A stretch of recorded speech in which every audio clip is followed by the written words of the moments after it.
Welcome. पिछले video में हमने सब्जेक्टिव प्रोनाउन को समझा, आज हम ऑब्जेक्टिव प्रोनाउन को समझेंगे। ठीक है ना, वीडियो को देखते रहिए, आपको कंप्लीट प्रोनाउन चार्ट समझ में आएगा ही आएगा, ये मेरी गारंटी है। देखिए, ये है ऑब्जेक्टिव प्रोनाउन। ऑब्जेक्टिव प्रोनाउन क्या होता है?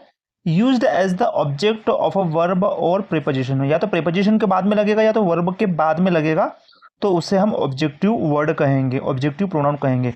ऑब्जेक्टिव प्रोनाउन में क्या क्या हो सकता है? जैसे मी, यू, हिम, हर, ईट, अस और देम। अब ये शब्द यदि आप लगाओगे तो वो ऑब्जेक्टिव प्रोनाउन कहलाएगा। और ये किसके बाद में लगेंगे? देखो, ये मी किसके बाद में लगा? यहाँ पे वर्ब के बाद में लगा।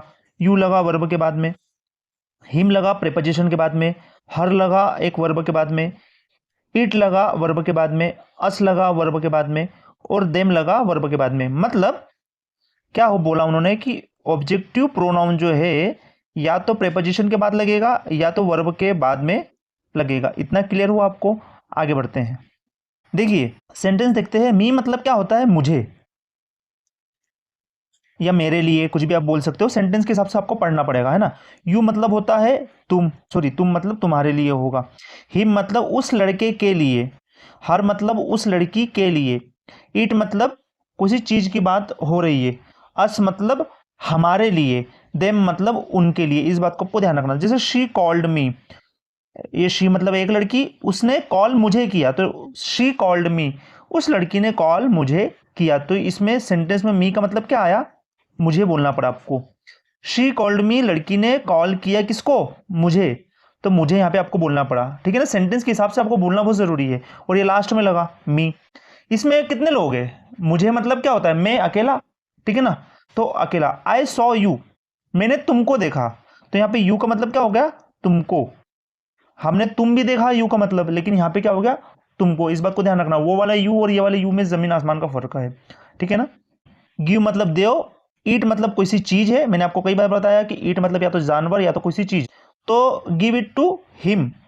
हिम मतलब क्या होता है? लड़के को दे दो, लड़के को। या तो फिर बोलोगे आप उसको। क्या बोलोगे? उसको। गिव इट टू हिम मतलब कोई सी भी चीज है जो उस लड़के को दे दो या उसको दे दो। तो लड़के को भी बोल सकते हो या उसको भी आप बोल सकते हो। आई लाइक हर, मैं पसंद करता हूं हर। हर मतलब लड़की को, लड़की को। या आई लाइक हर ऐसे भी बोल सकते हो, मैं पसंद करता हूं उसको। अब उसको से आपको समझ में आना चाहिए कि आप लड़की की बात कर रहे हो या लड़के की बात कर रहे हो। तो इसलिए इंग्लिश में कंफ्यूजन क्रिएट नहीं होता। हिम मतलब लड़का, हर मतलब लड़की। क्लियर। वी वॉच्ड इट, हमने देख लिया इसको। ईट का मतलब यहां पर नाम नहीं लिया। ईट का मतलब मूवी हो सकती है, ऐसी कोई सी सिचुएशन हो सकती है, कुछ भी हो सकता है। तो ईट मतलब हमने देख लिया इसको। इस बात को ध्यान रखना। अब इसको का मतलब क्या है आपको पता होना चाहिए, आपने क्या देखा। ठीक है ना, उसका नाम नहीं लिया, उसकी जगह पर ये लिख दिया। जैसे वी वॉच्ड बाहुबली, तो बाहुबली की जगह पे हमने लिख दिया ईट, तो क्या हो जाएगा? We watched it. तो इसको हो जाएगा इसका मतलब। लेकिन आपको पता होना चाहिए ईट मतलब किसी निर्जीव चीज की बात हो रही है। ही हेल्प्ड अस, लड़के ने हेल्प किया किसको? हमको। अस मतलब होता है हमको। हमको मतलब कितने लोग? बहुत सारे लोगों को हेल्प किया। किसने? ही मतलब एक लड़के ने। वी मतलब क्या होता है? हमने। आई मतलब होता है मैं। आई मतलब होता है मैं। शी मतलब होता है एक लड़की।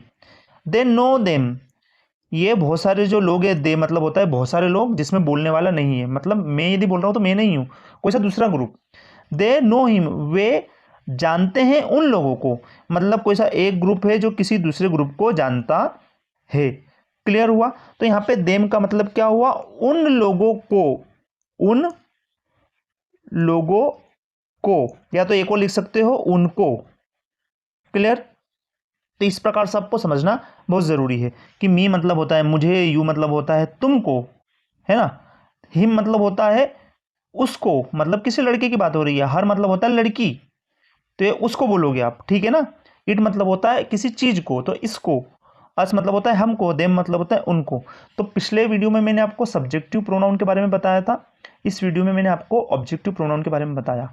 लेकिन आप इस बात को ध्यान रखिए कि शी मतलब एक लड़की है, तो हर मतलब भी एक लड़की ही होगा। क्लियर। थोड़ा इससे समझते हैं। देखिए, मैं क्या बोल रहा था आपको कि कल हमने सब्जेक्टिव पढ़ा और ऑब्जेक्टिव पढ़ा, दो चीज़ें पढ़ी, है ना। तो अब ये देखिए, आई मतलब होता है एक व्यक्ति या तो लड़का या तो लड़की कोई भी, क्योंकि वो खुद के लिए बोल रहा है तो मी मतलब भी एक ही होगा व्यक्ति। ही मतलब होता है कोई एक लड़का तो हिम का मतलब भी कोई एक ही व्यक्ति होगा। शी का मतलब होता है कोई एक लड़की तो हर का मतलब भी एक लड़की की ही बात हो रही है। ईट का मतलब तो कोई एक वस्तु होती है तो कोई जानवर होता है एक, तो यहाँ पे ईट का मतलब भी या तो एक वस्तु है या तो एक जानवर है। इस बात को ध्यान रखना, संख्या नहीं बदलती है व्यक्ति की या वस्तु की। यू मतलब होता है तुम, तो यहाँ पर भी यू का मतलब भी सामने वाला ही होगा कोई भी। तुम मतलब होता है सामने वाला, है ना, तुम या आप, तो ये यू का मतलब भी होगा सामने वाला कोई भी एक। वी मतलब होता है हम मतलब होता है बहुत सारे लोग जिसमें बोलने वाला भी शामिल है, तो अस मतलब भी बहुत सारे लोग ही होंगे और बोलने वाला भी शामिल होगा। दे मतलब होता है बहुत सारे लोग, कोई सा दूसरा ग्रुप, आप नहीं उसमें शामिल हो लेकिन कोई सा दूसरे ग्रुप की बात कर रहे हो, तो देम मतलब भी कोई से दूसरे ग्रुप की ही बात होती है।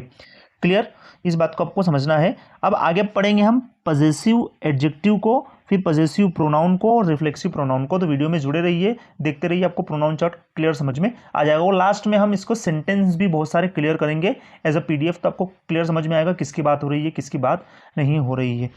मिलते हैं नेक्स्ट वीडियो में बचे हुए टॉपिक्स के साथ में। Bye for now.